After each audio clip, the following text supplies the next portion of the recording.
Okay, so we're going to talk about Julius Caesar, Act 2, Scene 2. And the scene starts with Caesar at home, and he comes down and he's complaining basically because Calpurnia keeps waking up in the middle of her sleep yelling, "Help ho, they murder Caesar." So that's usually not something that you would want your significant other to be like screaming in their sleep. But the implication is that she's been having nightmares about him dying. So that's some big foreshadowing. Um, and so the servant comes and like asks Caesar what he needs, and he tells him to go get some priests to have a sacrifice and then report back with what the priests say.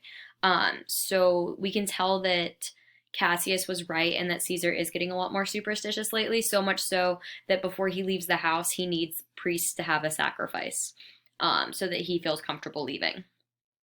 Um, so Calpurnia is up now, and she's asking Caesar. Well, she's not really asking. She's mostly just telling. She's like, "You're not leaving." Um, and Caesar is like being arrogant again.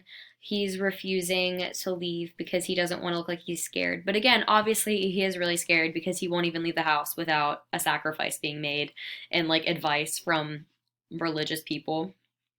Um, and so Calpurnia is like, "Look, Caesar, I'm not usually superstitious either, but it's getting to be too much."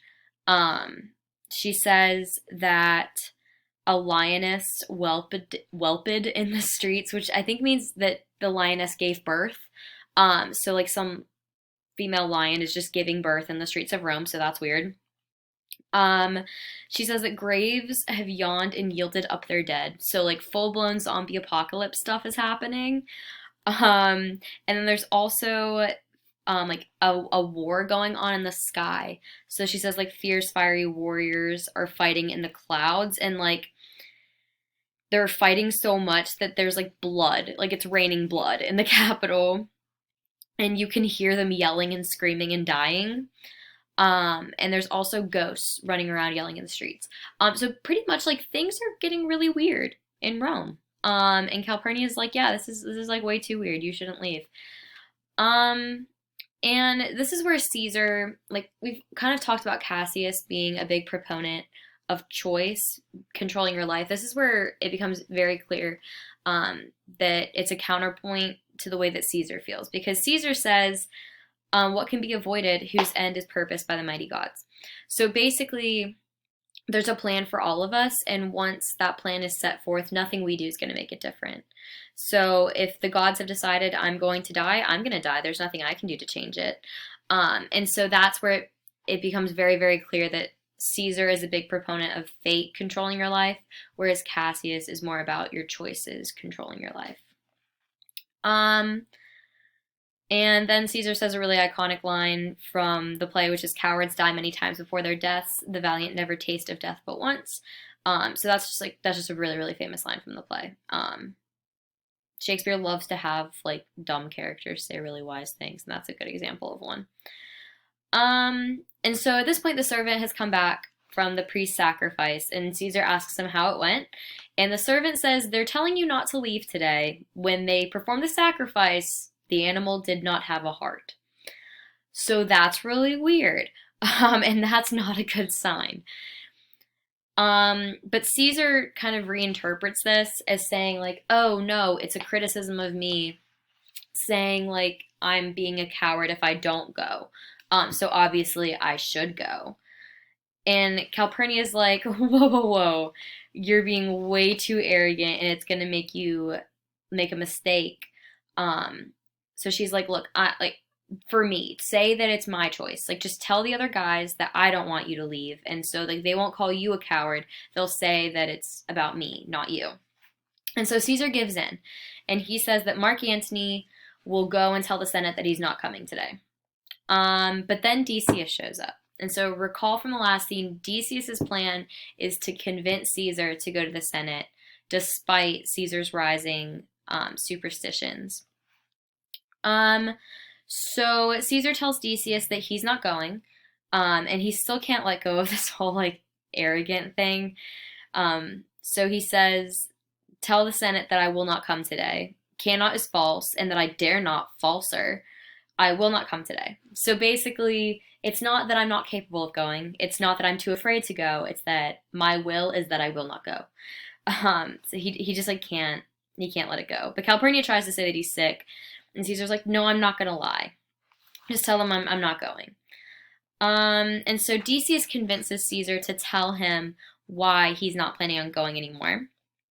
And Caesar says, well, since we're such good friends, I don't want to tell you why. Like, I don't have to tell you why, but I will tell you why because I love you. And the reason I'm not going is because Calpurnia keeps having this dream where my statue is bleeding and all the Romans are bathing their hands in it and they're happy. And so that seems not like a good sign. So I'm not gonna go. And Decius is really clever and cunning and manipulative, and so he knows just what to say to get past this.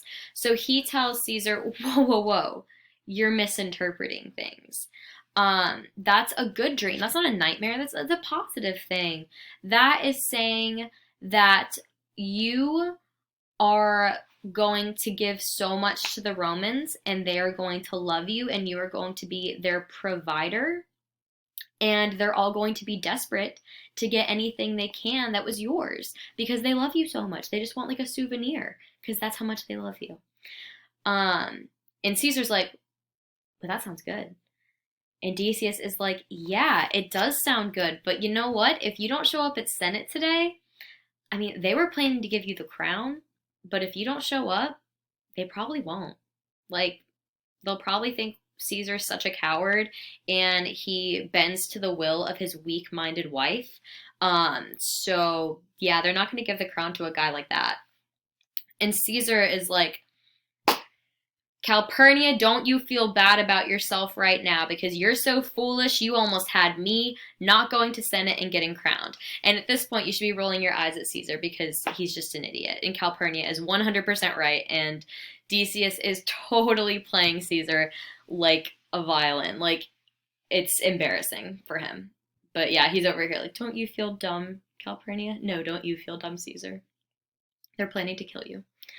So at this point, the rest of the conspirators show up, and Caesar's like, whoa, what's going on? Like, all my friends are here. And then Mark Antony shows up, and Caesar is just in a great mood. He's like, oh my gosh, guys, I'm so glad you're all here. Let's go have a drink. We'll chat some, we'll catch up, and then we'll go to Senate together. And they're all like, yep, yep, yep. And oh, Caesar asks Trebonius, he's like, you sit beside me. We need to catch up. And Trebonius is like, oh, Caesar, I will be so close to you that you're going to wish I was farther away. So he's, of course, referring to the fact that he's planning to stab him. And then Caesar says that we'll all go in and chat and be like friends. And Brutus says, yeah, but every like doesn't mean the same thing. So that means that for Caesar, he meant like friends, just the way that we would say it, like, oh, we'll just do this like friends. But Brutus means it as in having the appearance of being friends. So, like having a likeness of friendship, but in reality, they're planning to kill him. And so that's all that we have for Act 2, Scene 2. Act 2, Scene 3 is super, super short. And Act 2, Scene 4 is also super short. Wow, I think it, oh, there it is. Never mind. I thought it was missing from my book. So I think the big takeaway here in this scene is Caesar's obsession with fate and how he thinks that fate rules our lives and not our choices. And kind of the way that he brushes off Calpurnia's concerns because he is so arrogant that he's so easily flattered and he's so easily swayed another way. And just like his poor judgment, as far as like what Calpurnia is saying versus what people who are obviously manipulating him are saying. But yeah, I think it's important to keep in mind that even though Caesar is really big on this whole fate thing, that Um, if he listened to Calpurnia, if he made the choice to listen to his wife, he wouldn't die. And so ultimately, like between Cassius and Caesar, who's right and who's wrong in terms of what governs our lives.